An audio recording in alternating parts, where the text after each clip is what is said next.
I just wanted to welcome you to our webinar today. As most of you know, we had hosted Stephen Karpenko in the Windsor area back on December 3rd when we were talking about funding supports for new technologies for local companies, and we are welcoming him back today. I'm Lee McGrath. I'm the Director of the Business Retention and Expansion Team at WindsorEssex Economic Development Corporation, and part of our role is to ensure that we're providing timely information to local companies, particularly at this time. Joining me today also is Sabrina DeMarco, the Executive Director of the Small Business Center, and I'm going to pass it over to you, Sabrina. Thank you, Lee. Good morning, everyone. The Small Business Center is here to support the small business community and local owners and operators. We are part of a large network of enterprise centers that serve Ontario's businesses and entrepreneurs.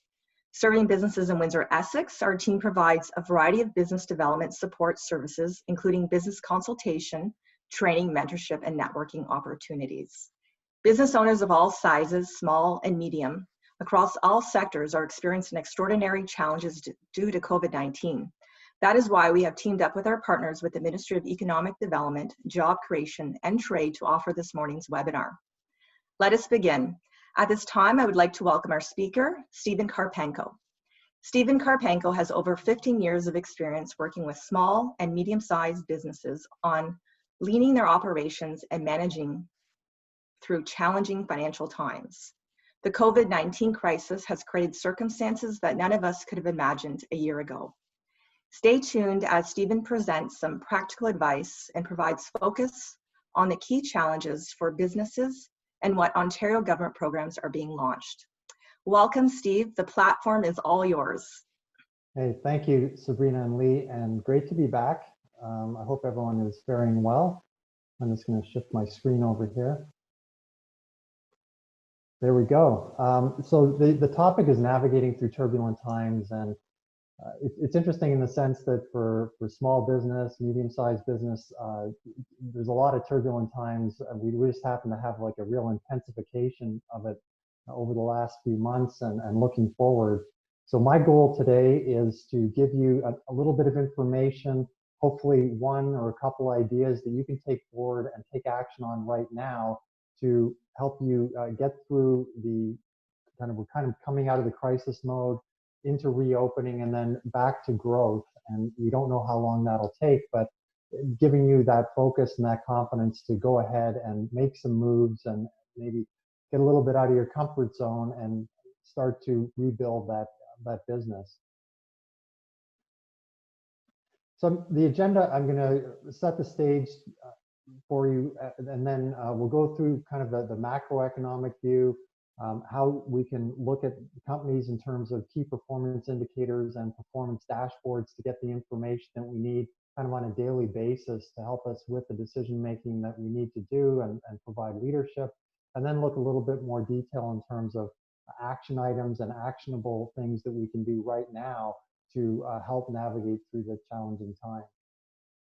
So the first thing is just pre and indeed post COVID-19, as we recover, whatever that new normal happens to be, a lot of the challenges that existed before will still be there after, and certainly for the Windsor-Essex business community with proximity to the US market and doing business in the US market, cross-border trade both ways, and then supporting those businesses in the supply chain, or even the Main Street businesses that benefit from a vibrant economy, cross-border economy.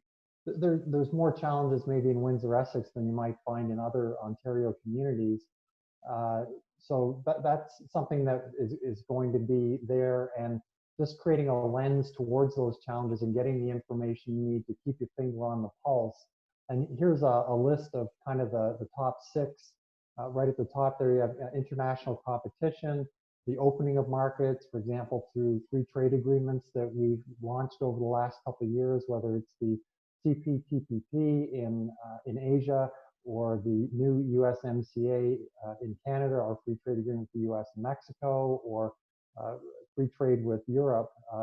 Those are opening markets and require certain knowledge and focus to enter them, but also we're experiencing kind of reactionary closing of markets in some ways the trade negotiations and impacts with China and the U.S. and how they're kind of acting in the global market. All these things are working and creating challenge for businesses who are in that space.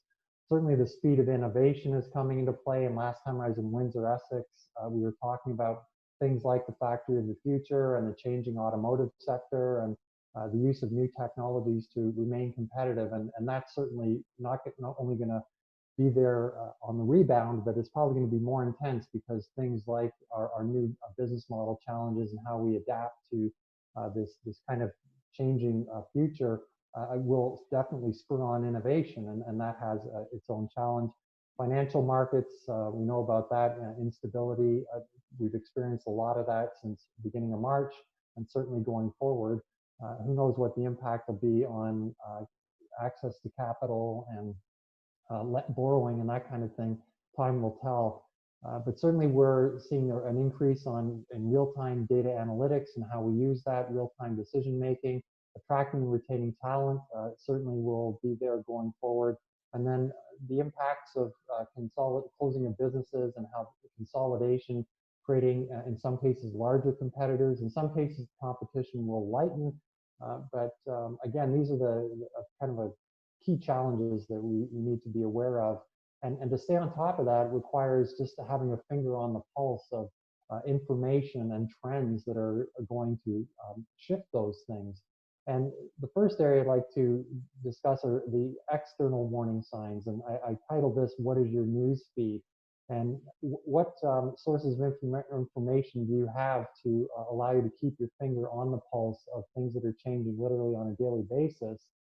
And by that, I don't mean like overburdening yourself with news and kind of the doom and gloom scenarios that, depending on which media outlet you're referring to, I mean, there's just the politics of it and stuff. It can really be not the best source of information to glue yourself to those things. And of course, everyone's busy trying to run your business from day to day, but nonetheless, here are 8 key indicators, though, that I would say that in the kind of macroeconomic space that you really do want to have access to. And one is just knowing what's happening out in the financial markets, how it affects your access to credit, and so tightening of increased interest rates, those sort of things. What are the trends down the road? Should you be hedging in terms of like foreign currency hedges if you're into import-export? The going after a bank loan now versus down the road where credit might be tighter. So those things they have key impacts and can have a significant effect on your ability to operate your business. Certainly competition, we know about that. The ability to shifting customer demand. So not only just demand in terms of product categories and are people, for example, buying cars or converting leases kind of in the used car market. That sort of thing is important and is a competitive force. But also the shifting customer demand in terms of channel buying, like e-commerce versus in-person. And now we have challenges of social distancing, et cetera. And how are those things and how do you react and plan for the future within that space? And certainly price expectations on the behalf of customers. There are some elements that say that we have a deflationary price expectation. There are others that say it's neutral, and there are others saying that Canadian consumers are expecting inflation. And so there you go, it's all over the map. But just knowing kind of what is happening and just trying to decide for your own industry sector and for your own business where the prevailing winds are, and then setting your sail based on that. Certainly supply chain constraints. Automotive, for example, being a major supply chain player, and just having a sense for where things are headed. And so things like a new parts plant opening in Detroit is down the road. I think Fiat Chrysler announced something that would create up to 5,000 jobs. That's major. How does that impact you? And so on and so forth, talent shortages. And then, of course, technology and regulatory requirements around things like cybersecurity, new standards that come out, ISO implementing new standards, just staying on top of that kind of stuff really helps you just, kind of calm things down. allow you to say, okay, I've got the bigger picture, the longer term view in place. Now I can focus a little bit more on the micro. And here's an example of how that information plays out. On the left-hand side, you say, well, you know, what was going to happen if we didn't have the coronavirus impact? And certainly, I think looking a little bit of hindsight, but those who are kind of on top of it, there was some recessionary forces in play, and the productivity trends on the left-hand side in the chart, where we see around 2017, 2018, we were kind of running neck and neck in terms of labor productivity. But then towards 2018, 2019, you can see the line starting to diverge again, where Canada, the blue line, is dipping below, and then the US continuing to increase marginally its productivity. So you saw the divergence, and that would be a sign of maybe an early warning sign in Canada. And then the chart on the right-hand side kind of puts it into numbers, where you see, with the exception of the service sector and financial services, very minimal quarterly growth in Q4 of 2019. And then when you look at utilities and manufacturing, you see that the growth really wasn't there. So when you combine those two things, what you would get from that news feed, that you see that, you know, maybe things weren't as rosy as we were hoping, and that would have maybe better prepared you even for the subsequent downturns, and because you would have already been making changes to absorb those impacts. Just a little more current data in terms of where we're at as of May 24th. So the Canadian Federation of Independent Business is keeping on top of what the sentiment and what the pulse is out there in the economy by doing surveys regularly. So the most recent one they did was May 28th, only a couple of weeks ago. And we can see that businesses are starting to open up. We're kind of nearing that 40% benchmark overall. And you can see to the left are more of the Western provinces who had a lesser impact, and then BC and Ontario a little bit to the right of the average. But nonetheless, that's crept up from a couple of weeks before that, where we only had about 25% of businesses open. So the reopening is definitely underway.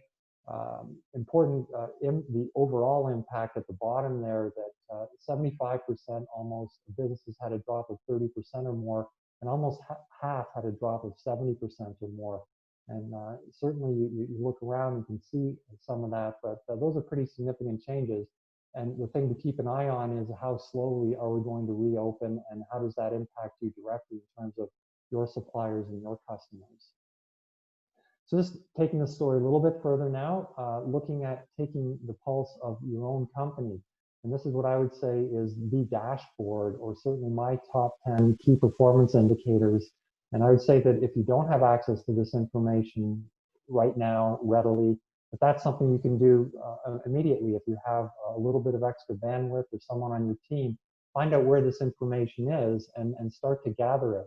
If it's not coming from, if you're not big enough to have an ERP, an enterprise type system, maybe you only have a QuickBooks and a few other subsystems, that you can organize this stuff in a spreadsheet. And what it kind of represents is, if I had a bigger system, and maybe that's one of the things that I'll go adopt in terms of adoption of technology within my company, but this is the key information I want to make sure that I have access to. So what's your cash position? We all use the expression cash is king. Certainly knowing what it is, not only on a monthly basis as you pull up your month-end reports, but literally on a weekly and daily basis in today's environment. Because one is that your suppliers may start to tighten their business a little bit in terms of collection of money that is owed to them, and it might really come in handy to have cash to pay that back more rapidly than you might have expected. But then also your own cash reserve to weather a rainy day in your own business when you're not getting paid. And then opportunities that come up in terms of things that, because of the economic environment, that present opportunities to your business and your ability to kind of buy into those opportunities. So that's why cash is king. It's so important. Having a handle on your sales pipeline in terms of where you're at, not only with current sales and shipments and orders, but also what's coming down the pipe and how's that impacted, and what sort of sensitivity do you have. So being able to build that lens out into the future. Your AR collections, Of course, they're key to your cash flow, your ability to collect, and to have some discipline around that, and not letting your collections slide too far, because the longer it takes to collect, the harder it is to collect. And so really staying on top of that, so not only the kind of cash flow impact and criticality of what we have today, but also the discipline that you can build in for tomorrow to make sure that literally when you ship a product that you're also sending out the invoice if you're giving your customers terms that way. So tightening up those AR collection periods. And then on the AP side, again, impacting the cash flow, are you taking full advantage of the terms of payment that you have with your suppliers, and or given the current environment, the ability to negotiate maybe better terms, or impact your payments and take advantage of the fact that maybe you have some cash, or making a case if you don't have the cash that your suppliers might be more lenient given your circumstances and track record. Certainly staff communications, are you communicating regularly with your staff? Do they know where things are at?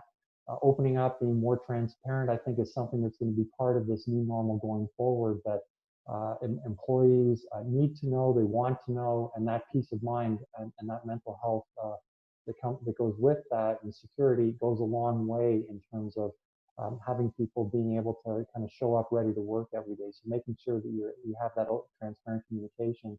I think knowing profitability on a kind of monthly basis is something that we're all keen on.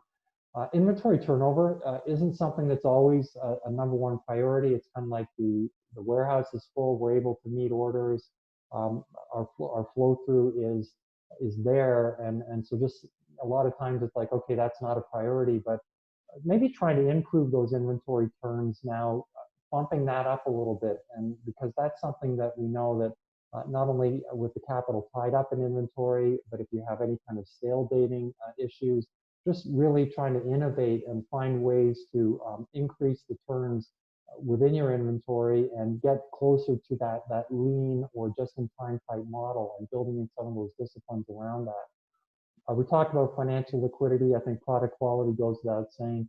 And then having a customer feedback loop, probably now more than ever, asking customers, what can you do today to improve their situation, and reaching out and kind of building that in as part of your excellence in customer service. And ultimately that boils up to your company's risk temperature, going from a green light situation where everything's good, revenue's good, profits there, cash flow position is great, kind of to the yellow light position where you're having to borrow in order to fund operations and bridge the crisis, through to red where your borrowing ability is maxed out and maybe suppliers are tightening their credit conditions on you.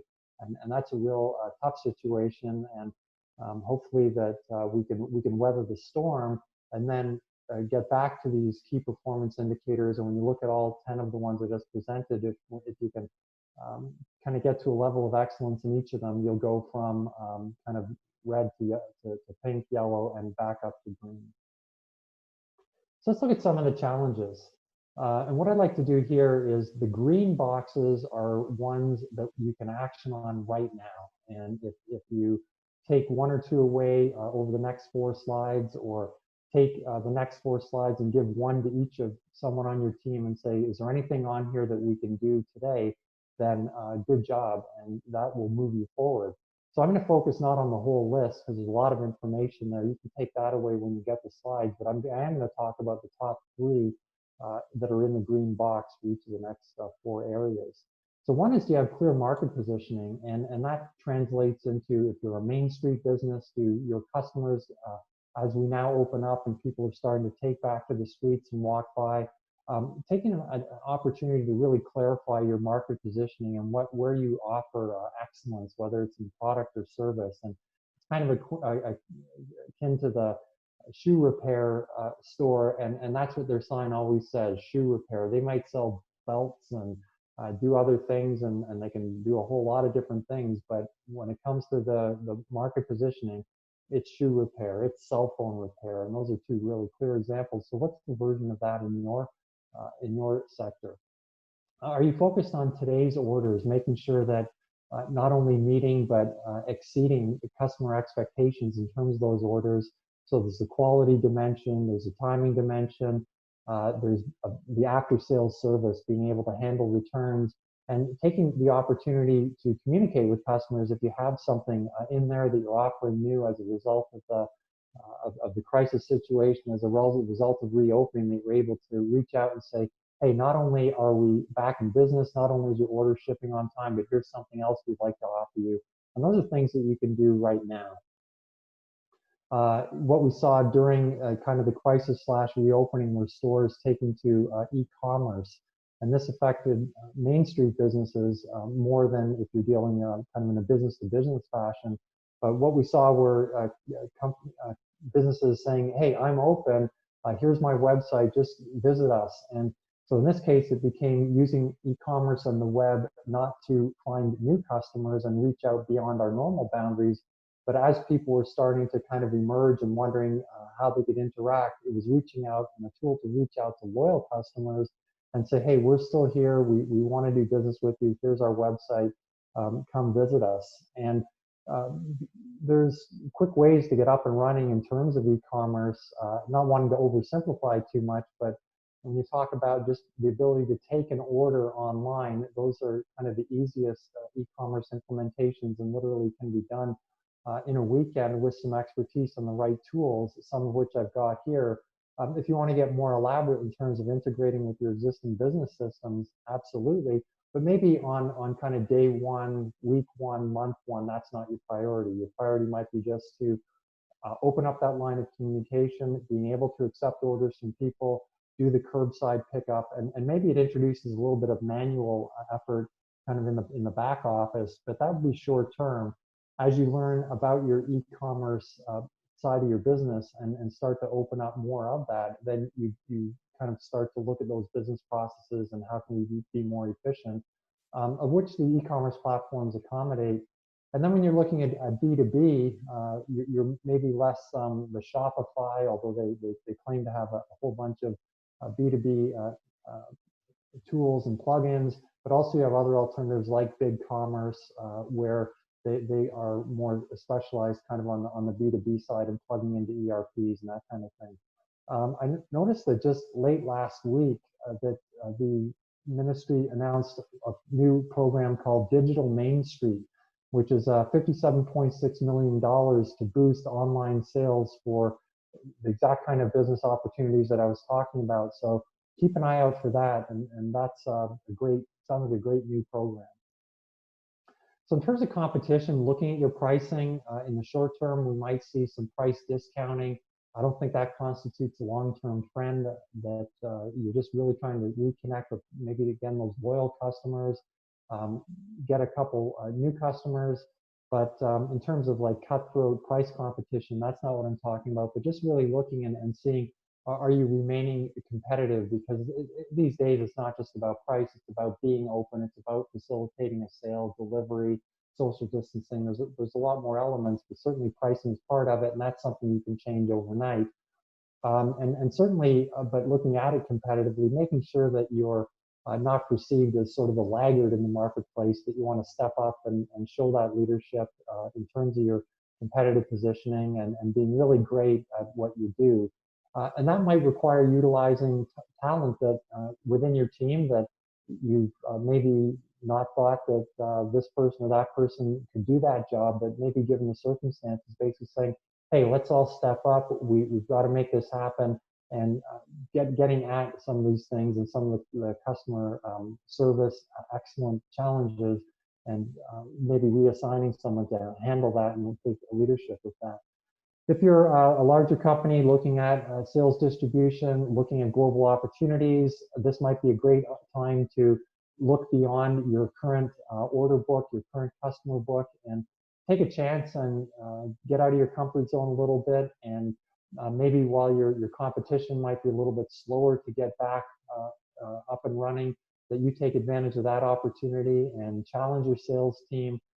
Look at it in terms of where are areas of profitability or sales that you might have thought were marginal in the past, but now giving where you're at and giving the fact that orders in kind of your more traditional areas may have slowed down a little bit, to pick up the slack in other areas, and who knows, you might be able to kind of knock on the door and open up something that you thought wasn't there before, but given changing marketplace circumstances, that the customers are more receptive and looking to deal with maybe more reliable or companies that can help them through the crisis as well.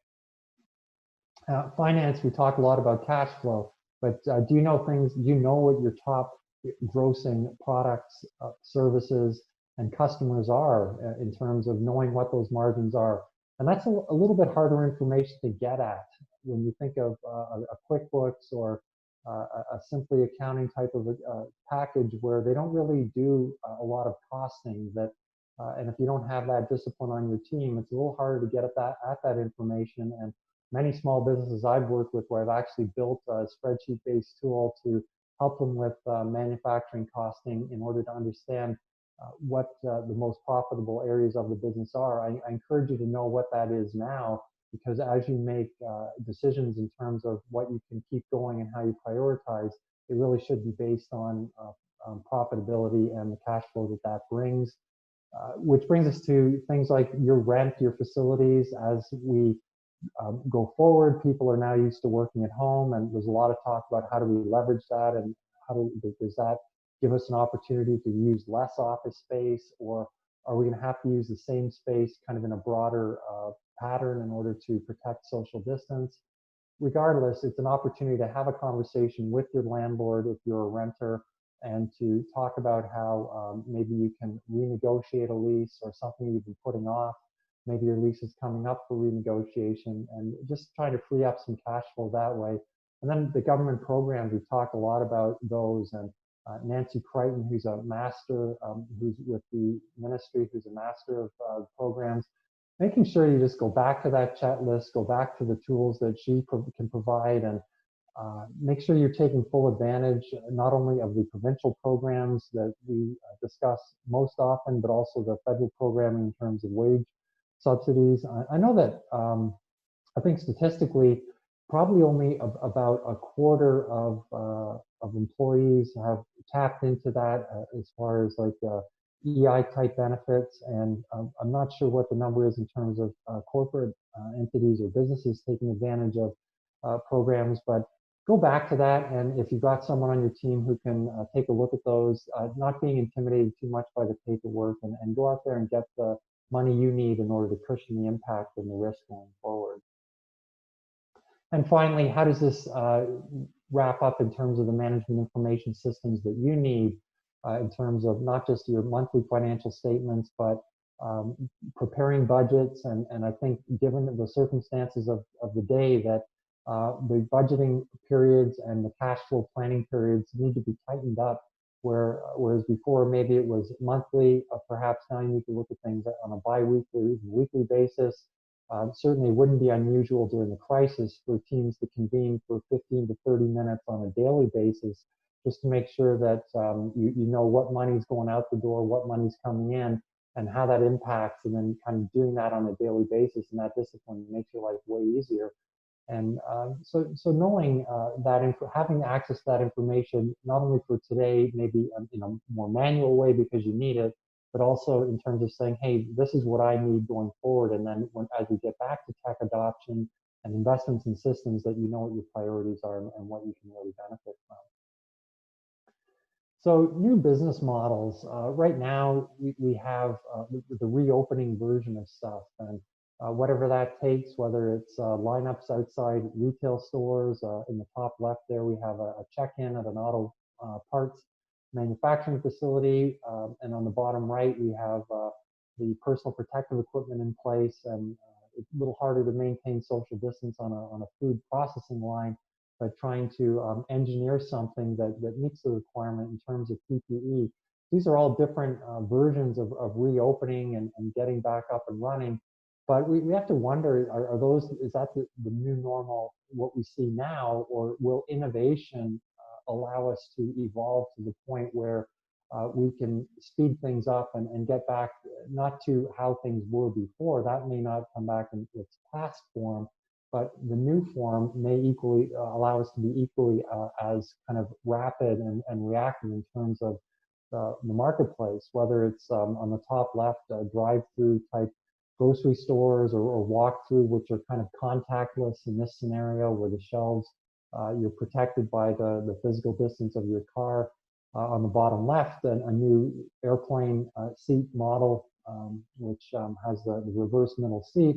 And then on the bottom right, something we've talked a lot about, and certainly when I was in WindsorEssex last, and we're talking about Industry 4.0 and Factory of the Future, Industrial Internet of Things, having data and automation and making investments that where our smart factories allow us to fill in some of the gaps in terms of the new social distancing models, etc. So how do you kind of get through this? And I just wanted to introduce you to this tool, which you may or may not be familiar with. And it's called a business model canvas. And it's been out there. A company called Strategizer is kind of the author of it. And they've been very good in terms of sharing the tool out into the public. But basically, it identifies 9 key factors. And I won't go through each of them on their own. But suffice to say, when you get the slides, you can review what these 9 factors are.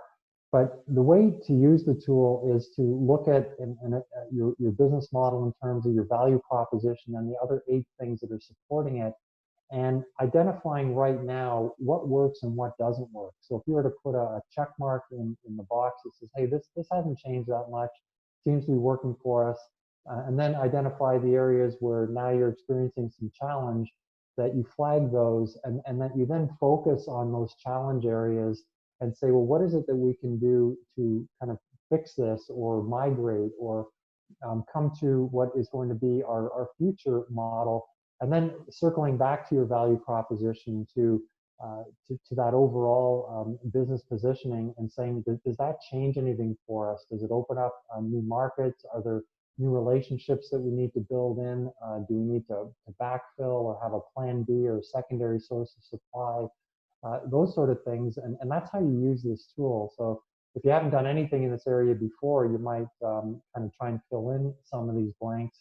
And if you have, and this feels kind of familiar, maybe not in this exact format, but at least giving you a bit of a checklist to go look at these things as key building blocks, and then finding out where your challenges are, and then coming back and finding a new way of doing things, and then plugging them back in.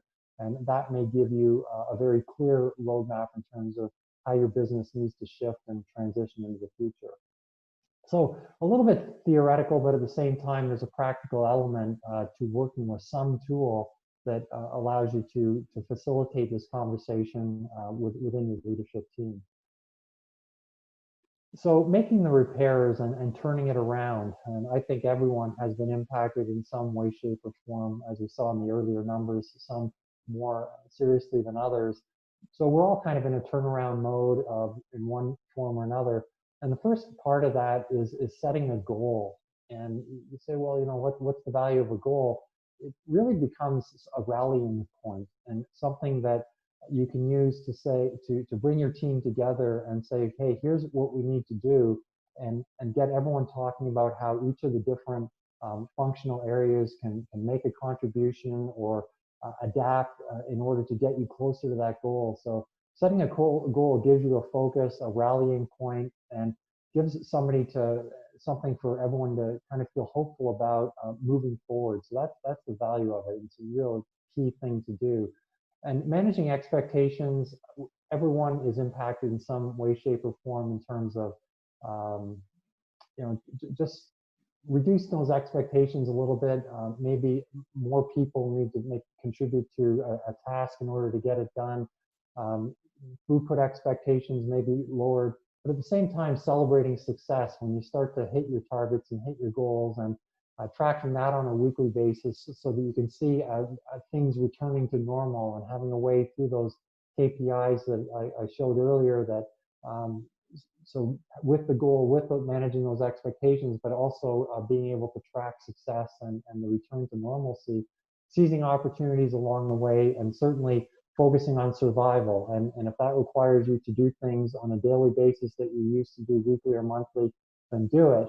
Because really the challenge for today is to get through to tomorrow, and then through to next week, next month, and then combining that with what you see in the trends in the marketplace, and really regaining that confidence as a business, and starting to fill those orders again, and getting your customers' confidence back in you and your ability to deliver. So this all kind of translates into an action agenda, and so here it is for you. And we've talked about all of these things. So whether it's reviewing your supplier commitments and making sure that your supply chain is healthy as it can be, communicate with your banker and make sure that your financial position, you've done all you can do there, that you're checking in. And I know the banks are also reaching out, and I've talked to several of them where they say, hey, I've talked to each of my customers at least once, twice, 3 times to make sure everything is okay. So that's a good open dialogue and opportunity to build those relationships. We talked about finding new customers and opening up new channels, whether it's kicking the tires or knocking on doors that you wouldn't have in the past, or going through new channels like e-commerce, that there are opportunities there. We talked about staff communication, involvement in decisions, and maybe giving them new tasks or challenges that you wouldn't have in the past, but now's the time, and who knows what pleasant surprises you'll have out of that. And reorganizing and what people are doing, and putting emphasis on those turnaround priorities. Communicating with customers, making sure we talk about the commitment to excellence, and making sure that you're doing everything you can in terms of fulfilling those orders and getting paid, and making sure that you're doing everything you can with your customers. And how does that translate into your daily, weekly, monthly cash flow planning? One area, though, is eliminating waste. And when we talk about leaning our operations, for those who have gone through this exercise, to maybe revisit it and see if there's anything that's changed. And for those who haven't, it's a great time to look at the 8 sources of waste in business from the lean methodology, and just see if there's anything you can do in terms of your operations, however small, in each of these buckets. And think of this as an 8-point checklist that you can go through. And if there's something that you can get at that affects things today, then that's what you're looking for. So defects, and making sure that that you're keeping that eye on quality and not letting things slip. We've seen inventories kind of starting to inflate a little bit. That's not necessarily a sign of overproduction, but as I mentioned earlier, maybe there's a way to gauge things a little bit better in terms of only producing what you need to, and saving that cash invested in inventory for another time. In waiting and making sure that things are flowing within your work cells, within your work teams, within your assembly line, that you're really flowing things through. Transportation, optimizing in terms of the routing if you're shipping, and if orders have decreased, to make sure that you take a look at your routes and work with your logistics provider to make sure that you're shipping things and not overspending on transportation. We talked about inventory. Motion is kind of a function of the waiting and the work cell. And if you're not having people stand around, because there may be kind of an unused talent dimension there, where you can maybe cross-train people on other jobs because they're not as needed on kind of their day-to-day. That's an opportunity to improve your team for the future. And so that factors in that unused talent box. And then extra processing, and great opportunity to look at everything. Like maybe this is more of an office function, where or how many times you're handling that piece of paper, re-entering data.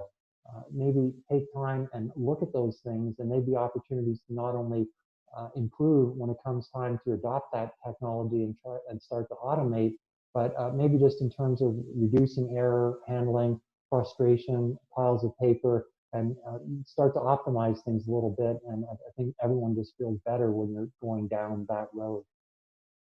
And of course, the focus on people. We've talked a lot about that in the presentation already, but really turning up that empathy gear a notch, and making sure that we're listening more than we're talking, maybe, and exhibiting and just being there for people. And that's not a leader top-down type of thing, but it can be bottom-up, and it's for everybody. Just be aware that everyone's going through something, and whatever that happens to be, just making sure that we're we're open to it. We're open to suggestions to help solve problems, and that we maintain that focus on people, because as we emerge from this crisis and the new normal, it'll certainly be people-centric.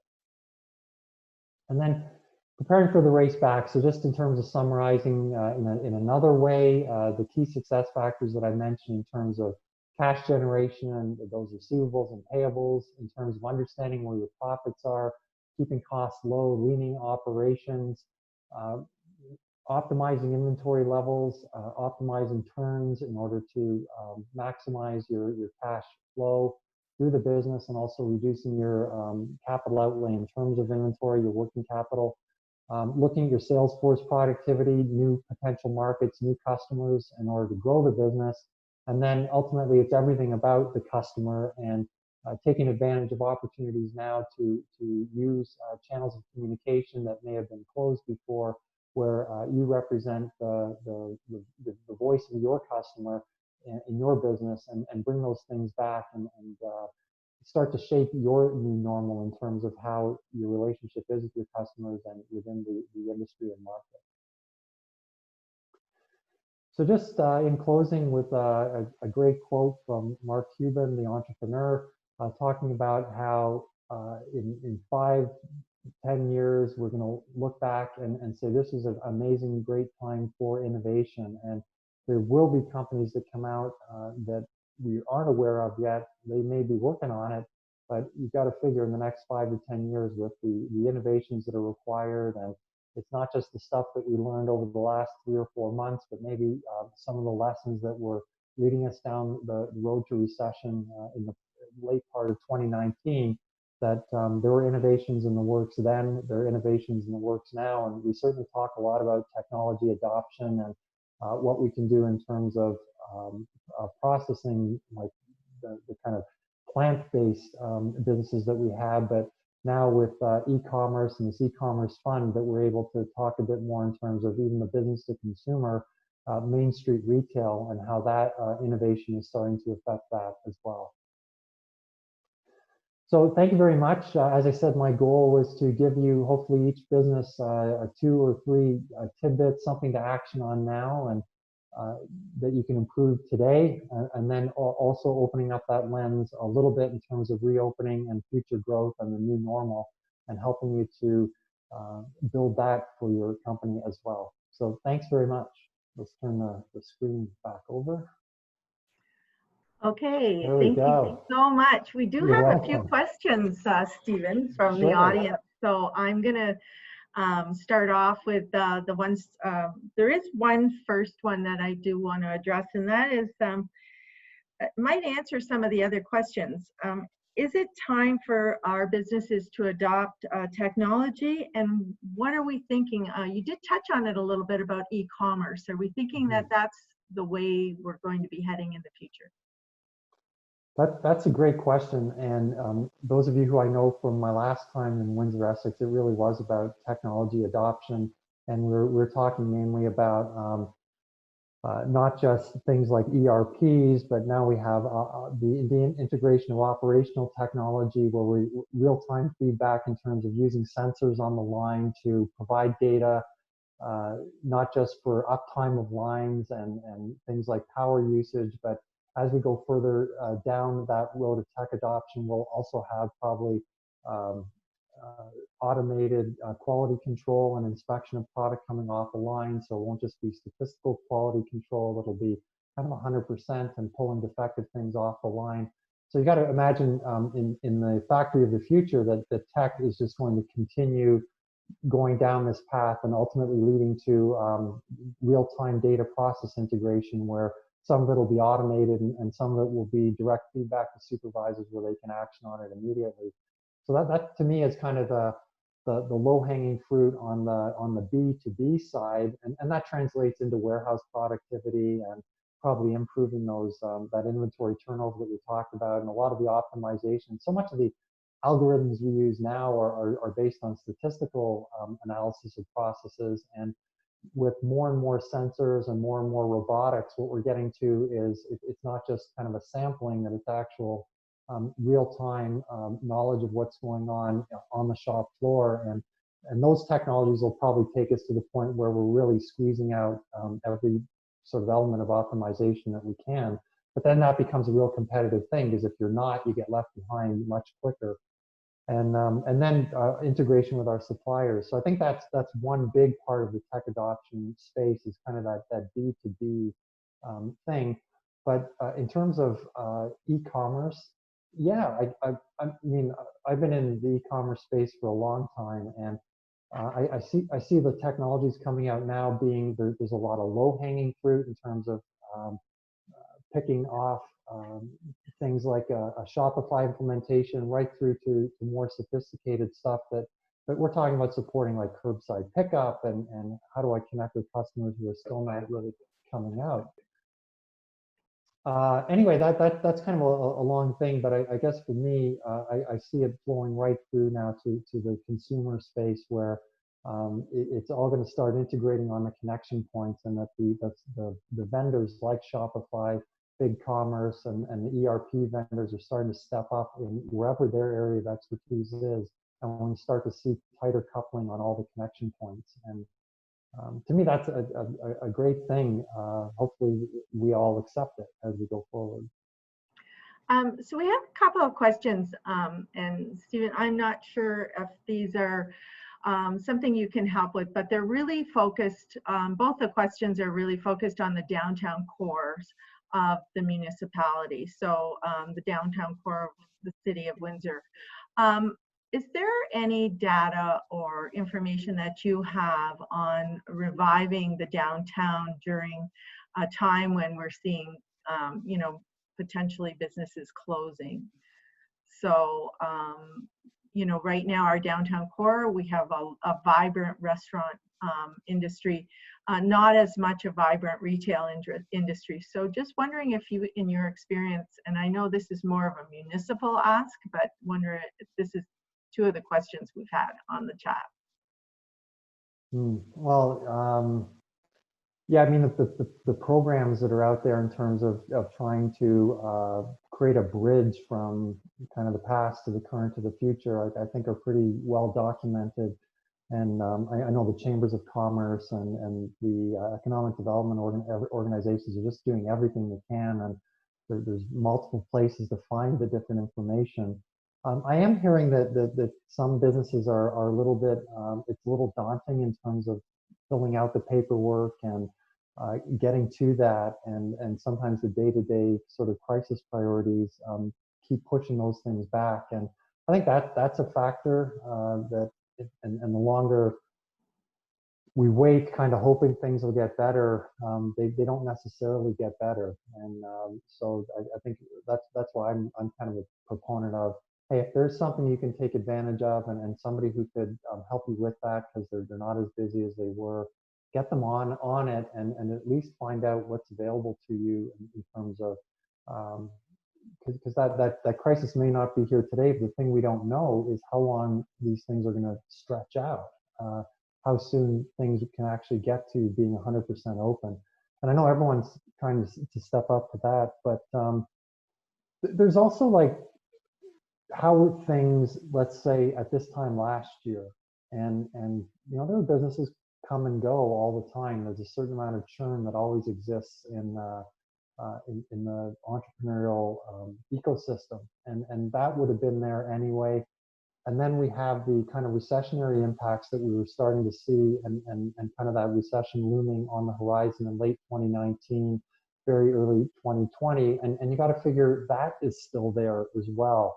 And so the more recent 3 months have really you know, put a lot of businesses into crisis mode, and it you know, you can't really, those first two things are kind of there, and you know, would have been there either way. So I don't know, there's no simple answer to it, but I think there's one is looking at it in terms of what was happening, what was I doing, say, last summer in terms of addressing these concerns. I got to keep doing more of that, and you know, whatever I was on before, it hasn't gone away, it's probably still there. If things were slowing down, what would I have done? And say late 2019, early 2020, those things probably haven't really gone away. They're still simmering, but maybe behind kind of the cloak of the current crisis. And then of course there's what's happening today. And just trying to take that business model approach and say, how can I redeploy unused space? Like if I have a bigger dining room, is there something else I can be doing that might bring revenue in? Is there a model that I can come up with where I kind of have an e-commerce delivery / curbside pickup components, and as well as revitalizing my in-room dining experience? That to me is a different business model. And maybe as social distancing guidelines ease, it might actually become an incremental. Those other things that you build up in the kind of a more immediate term might become incremental to what the business was before. So there's no simple answer, but it certainly is it requires that doing that kind of work in terms of understanding what was going on already, taking advantage of programs in order to bridge the gaps, and then to reimagine the business space going forward, and how to take advantage of different marketing opportunities. And I was really happy to hear you mention the Digital Main Street program. Sabrina DeMarco's team, and I'll just pass it over to Sabrina for a minute, is heading that up here for this region. So it's pretty exciting news that came out. Sabrina, yeah. I'm not sure if you just want to mention the program and how organizations and retailers in this region can access it. Well, certainly, we are a resource for the Digital Main Street program in the Windsor-Essex region. We have a squad in place that can go out and meet with business owners to assess their digital capacity, understand their goals and their needs, and then put together a plan to support them on their path. Last week, there were several announcements to expand the Digital Main Street program in our region. So we're happy that our squad will continue. The province is going to be issuing more grants across the province to help more businesses access new digital technologies. They can apply for a grant. So more information will be forthcoming. And as well as there's an opportunity through the Shop Here platform for businesses that don't have a online presence to get one and to create an e-commerce platform as well. And then newly announced, our service is going to be delivered through the WeTech Alliance organization. So to find out more information, go to our website at WindsorEssexSmallBusiness.com. That's the best resource for you to learn more about the Digital Main Street program happening in our community. So thank you, Lee, and thanks, Stephen, for bringing that up in your presentation. Mm-hmm. So I do have a couple of other questions for you, Stephen. I think we're going to go to the question about what are the key indicators to look for in my manufacturing business. So we do have people on the line today joining us who are from manufacturing, and I know you've reviewed that, but maybe you could just give us a couple of pointers on key indicators in the manufacturing sector. Well, probably the biggest thing to me is just leaning operations and looking at those 8 sources of waste, and if no work has been done in that area except for kind of, I think everyone is looking at the shop floor and trying to squeeze out everything that can be, but if it kind of hasn't been done methodically and looking at each of those areas, I would say that the main early indicators come out of those 8 sources of waste, and just looking at work cells and looking at lines and just trying to look at it from what we call a Kaizen approach, which are small projects that can be completed in a short amount of time, and getting staff input in terms of what can we do around the factory floor, and building that list of short Kaizen projects, I would say would be kind of the way to look at the 8 sources of waste kind of in general, but then seeking input and just trying to identify a bunch of little things that can be done, and then assigning a team to work through them, and then implementing that discipline of kind of having like the board or whatever, where those ideas can kind of be reviewed regularly. And so to me, that's like the low-hanging fruit. That's out there. It's using your staff as a resource and as a source of ideas. And they're usually good ideas and ones that can be implemented without a lot of cost and too much effort. So I think that's one thing. In terms of more macro type stuff, I think understanding and doing proper production costing and understanding what your real production costs are in terms of product lines and product categories, and then maybe extending that to customer profitability in terms of the customer service aspect and what's required to service those accounts. I think that's kind of the next area. And then the third area is the much more disciplined kind of KPI driven or dashboard driven system where you have an ERP or enterprise resource planning system in place, and you can kind of plug in those 10 indicators that I outlined. So you kind of have this, to me, this like 3-stage way of tightening things up, and it's incremental. There's no like magic wand or anything, because everyone's kind of done the big pieces, the obvious things. It's looking for the little nuggets that can be implemented not only short term, but also over a medium term, and then over a longer term, maybe with more investment in technology and systems. Thank you. That's really a good start. I do have one other question, and then I'm going to pass it back to Sabrina. But we have a question regarding so professional performing arts and entertainment. Do you have any insight into whether or not there's going to be opening up of those sectors in the near future? I know a lot of the professional musicians have gone online and are working to provide lessons, through Zoom. But have you heard anything at the provincial level about whether or not there's going to be some changes there?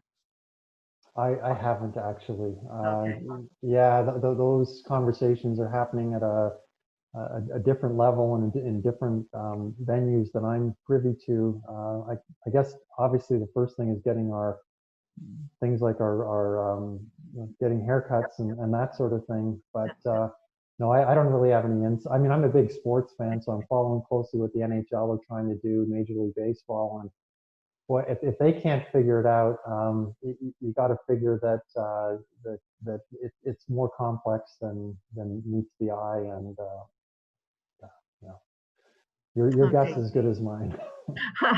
Thank you very much. Now, this is great. We have about a minute left, so I'm going to ask Sabrina to bring some closing remarks. And again, thanks from our team, Stephen. Well, thank you so much, Lee and Sabrina, for having me. And I hope, I know these little things make a difference, and it's a 1-hour investment, and it does help. And so I'm so glad you had me aboard. Sabrina? Well, thank you. This concludes this morning's webinar. Thank you, Steve, for sharing your strategic insights and valuable information to support businesses in Windsor-Essex and across Ontario. I'm sure our participants feel more confident and better informed as a result of your presentation. So again, thank you. Thank you to our attendees for joining this morning. We are here to support you with your business recovery efforts and to help you navigate and access the variety of programs and services that are available to you and your business. This webinar was brought to you by the Ontario Ministry of Economic Development, Job Creation and Trade, in partnership with the Windsor-Essex Economic Development Corporation's Business Retention and Expansion Team and the Windsor-Essex Small Business Centre. Please reach out to us for assistance. You can find us online at choosewindsoressex.com and windsoressex smallbusiness.com. Thank you, everyone. Enjoy the rest of your day. Thanks, everybody. Thank you.